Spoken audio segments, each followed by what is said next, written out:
Hi everyone, today I will walk you through how we build a credit card approval system for ABC Bank that is not only accurate but also fair and explainable.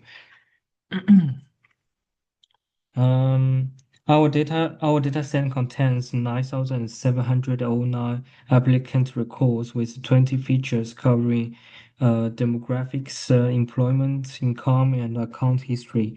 One thing that stands out immediately, the approval rate is just 30.2%, which means roughly 6.6 to 1 class imbalance. There are no missing values which simplify our pipeline, but the heavy screw towards rejection needed careful handling. So for preparation, we dropped the ID column since it carries no predictive signals.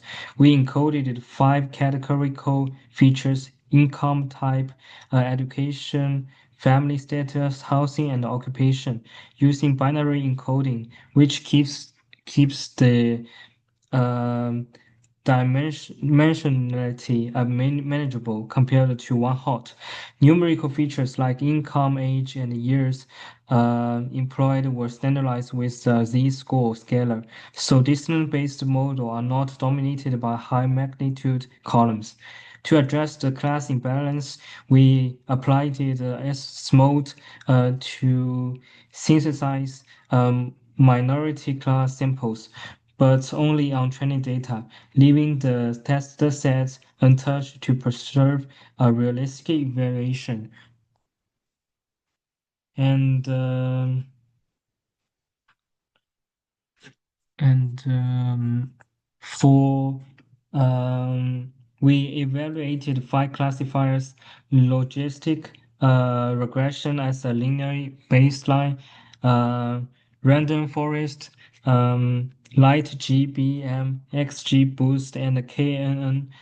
Using fivefold cross-validation, KN achieved the highest F1 on the held-out test set at 0.21, while Light GBM had the highest cross-validation F1 at 0.89 on smooth augmented training data, but did not translate as well to the real test distribution. This gap highlights why test set evaluation matters. Models that look strong on balanced training data may behave differently once class ratio reverts to the original screw. And we choose F1 as the primary metric because the critic approval, both false positives and false negatives, carries real cost. Approving an unqualified applicant means financial risk for the bank. Rejecting a qualified one means lost revenue and poor customer experience. So F1 captures the balance. We also checked the precision, we call accuracy, and AUC for the fewer picture.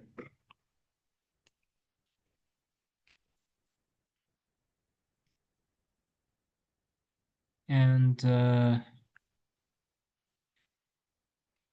And responsible AI is not optional in financial services. It is a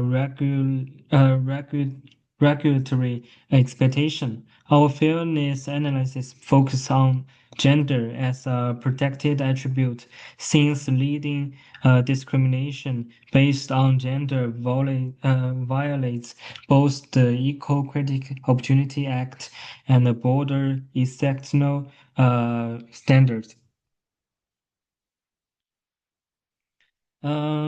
We compute two fairness metrics. First, the demographic parity ratio came in at 1.07, meaning the model's predicted approval rate for the female and male applicants are nearly equal. This falls well within the commonly accepted zero point 0.8 to 1.25 range. Second, the equalized odds difference was 0.096, which is relatively small. In plain terms, the model does not systematically favor or penalize applicants based on the gender, reducing the bank's exposure to discrimination-related regulatory and reputational risk.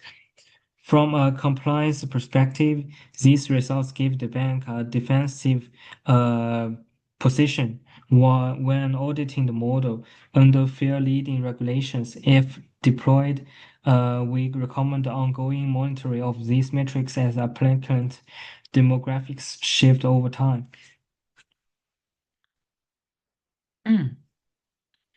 And explainability serves the two purposes.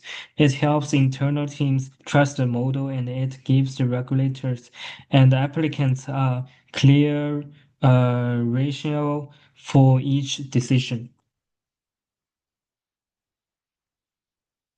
At the global level, Sharp feature importance shows the account length, age, and years employed are the top driver of approval decision. Partial dependence plots confirm this. Longer account tenure and greater employment stability both push the approval and probability upward. These are sensible business aligned signals. Credit worthiness should reflect financial track record, not arbitrary personal attributes.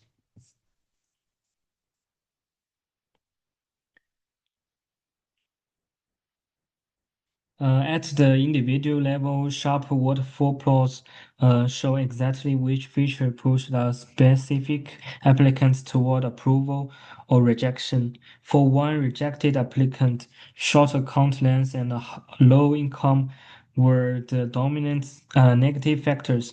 For an approval applicant, long employment history and a higher age contributed positively. Lime further corroborates these patterns, providing an independent second opinion on the same prediction.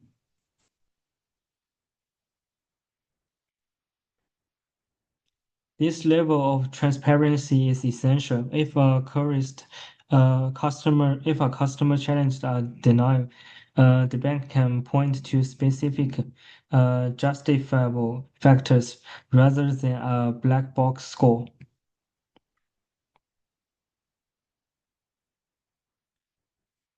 So, let's go back to the learning curve. And the learning curve confirmed the model generalized well. Training and validation F1 converge at 0.85 and 0.81 respectively, with a gap of just 0.04, ruling out overfitting. This means the model's behavior in the production should closely mirror what we observed during the deployment. So,